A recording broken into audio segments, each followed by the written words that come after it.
Okay, well, let's see. So, yes, I graduated from college in 1977, and largely under Dr. Weigel's replacement, um, Dr. C.S. Coles.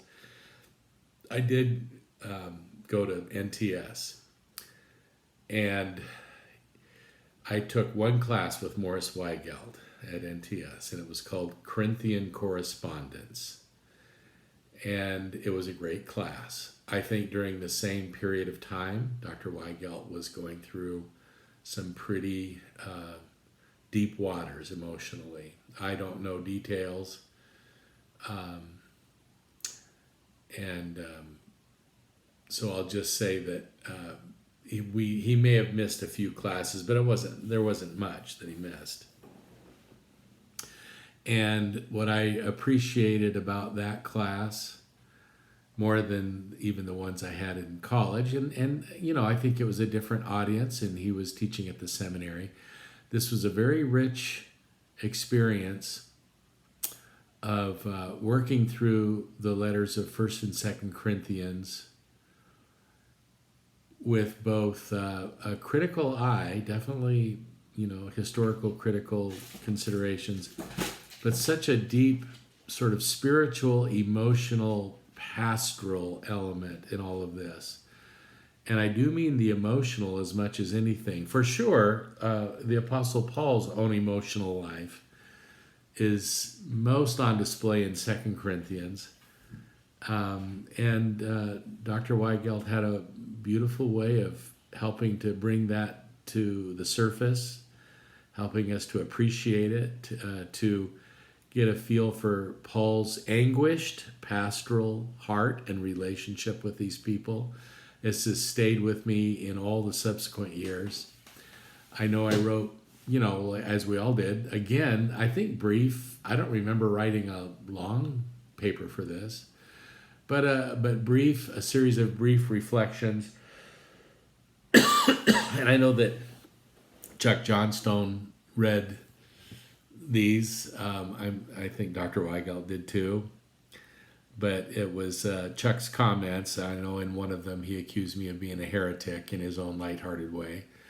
Dr. Weigelt did not correct that or chasten me or anything, to the extent that it was true, and it probably was. But it was a great experience. Great experience. I do know also my only other. I will say this that. So when I graduated from seminary and went to serve as a pastor in La Puente, California, about 110, 120 miles from where I'm now sitting, but many years from where I'm now sitting, I went with Wednesday night Bible study. I just started at First Corinthians. I think I felt like the stuff I'd learned in that class was the kind of stuff I wanted to teach the good people of La Puente Church of the Nazarene, and we traveled. I don't know. I think we went all the way through First Corinthians over time. I don't think I ever did Second Corinthians, but we did First Corinthians, and we took it slow. I also toyed with trying to write a book on First Corinthians while I was a pastor. I remember having an outline for it, but again, largely inspired by the teaching of Dr. Weigelt in this class. He just really gave me the lens for, and I think also a certain kind of heart. Getting pastoral experience myself was a part of this, but I think back on how deeply impactful that course was. I know that I even, I submitted a sermon for the senior. I don't know if we all had to, I don't suppose, but I submitted a sermon manuscript for the senior sermon award thing. I did not win, but I was a finalist, and my text, they were from First Corinthians 3 and 6, I believe. And again, without that class, this is not something I would have done. And that course and that lens on First and Second Corinthians, I'll say again, has continued to just be a powerful influence in my life and thinking, and certainly the way I understand pastoral ministry and congregational life and all those kinds of things. I owe a great deal to that course with Morris Weigelt. My only other recollection of Dr. Weigelt in the seminary years, and I'm surprised that I don't have more, but I do know that there was a Sunday afternoon picnic that involved some of my cool seminary friends and me, and we invited the Weigelts. And I know that Dr. Morris Weigelt came. I don't know if the whole family. I know there was a little guy that was there. I wouldn't be surprised if it was the same little guy ended up being a teacher too later in Kansas City. I'm not sure about that. I know we played like probably wiffle ball or something. The only other seminary student I remember being there were many, but one was Judy Lawler, granddaughter of, I think, Edward Lawler, who was this stately, general superintendent with long curly silver hair and, just very general superintendent-ish. And Judy, I don't, like, where are they now? And I don't know about Judy Lawler now, but she was kind of a rebel in a great way, a free thinker, graduate of Mid-America, which to all of us back then was just like, ugh. But, she was part of a kind of liberal-leaning crew from Mid-America, and a lot of fun, and a good friend in seminary. And I think she might have put together this picnic. But I just remember she was particularly encouraging of whichever little Weigelt this was that was out playing wiffle ball with us. It was at Luce Park in Kansas City.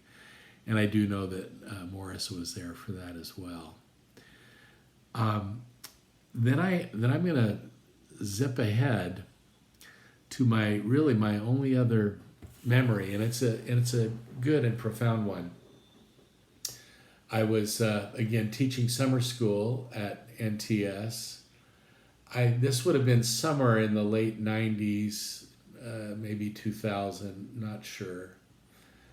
And one of my really dear students from NNC, a guy named Derek Severson, who subsequently got a PhD and has taught at various places and now lives in Seattle and does a lot of adjunct for Seattle University, and a wonderful, wonderful young man. And Eric at the time was finishing at seminary in Kansas City and also serving as a pastor. He had been youth pastor and eventually sort of became both youth and lead pastor. And I think by this time probably they'd gotten a different youth pastor. But Eric Severson was pastor at Grandview Church of the Nazarene, where Dr. Morris Weigelt and presumably his wife attended. And I was there one Sunday morning to hear Eric, and I saw Dr. Weigelt over, maybe a pew or two ahead of me and to the side. And maybe during a greeting time or something, I approached him and said hello. And of course, he had that deep, sonorous voice. And he invited me to come and sit with him. And this was really a special time for me. It really is one of those moments where, I'm now more of a colleague to Dr. Weigelt than I was anything else, although I still felt like a student, of course. And sitting with someone who, while I was never really close to, certainly had a very deep impact and influence on me. And what I remember is, I don't know what hymn we sang together, but just being able to sing next to him, and that just, oh boy, what a voice, sonorous is the word that comes to mind. And great experience. Eric was a fabulous pastor, and still has a tremendous pastoral and prophetic edge to him. You may recognize his name as one of the contributors to Tom Ward's recently edited text. Eric has an essay in there. And he's a profound thinker and ethicist, and one of my favorite people in the world. And so sitting with Morris Weigelt, listening to my former student and his pastor at the time, and probably his student as well, although I'm not sure of that. It's a very special and unique experience. That was the last time. I think I can think of one other time I saw Morris Weigelt.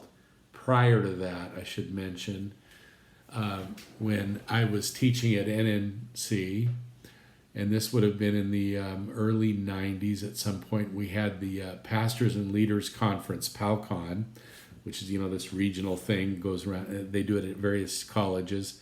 And this was at Nampa, and Morris Weigelt was one of the speakers, lecturers for this PALCON. And I made sure I went to probably all of his sessions. I don't know how many he had. They were, like in a classroom. It was in the Wiley Learning Center. And it was great stuff. I think by that time, having had him as a college or seminary professor more recently, I was really attuned to his gifts for combining academic, rigor and excellence, and really was excellence, with pastoral care and commitments. And I know he said things that were very helpful to me in those sessions. Maybe he was talking about Corinthians, I don't recall, but I also know I was having, Janice and I were having some really strenuous times then, difficult, challenging. And he said some things that were very helpful to me and encouraging to me. And but my last encounter was that encounter at Grandview Church of the Nazarene, somewhere in the late 90s, early 2000s, somewhere in there, sitting with him in church and singing. Might have been Holy, Holy, Holy, although I'm not sure, but it was something like that. And I treasure my conversations and my encounters with Morris Weigelt, even the ones where I don't remember what we said, because it was just being with him that had a sort of empowering and confidence instilling effect on me. So thank you for Dr. Morris Weigelt. I give thanks to God for his life and influence on me and many others.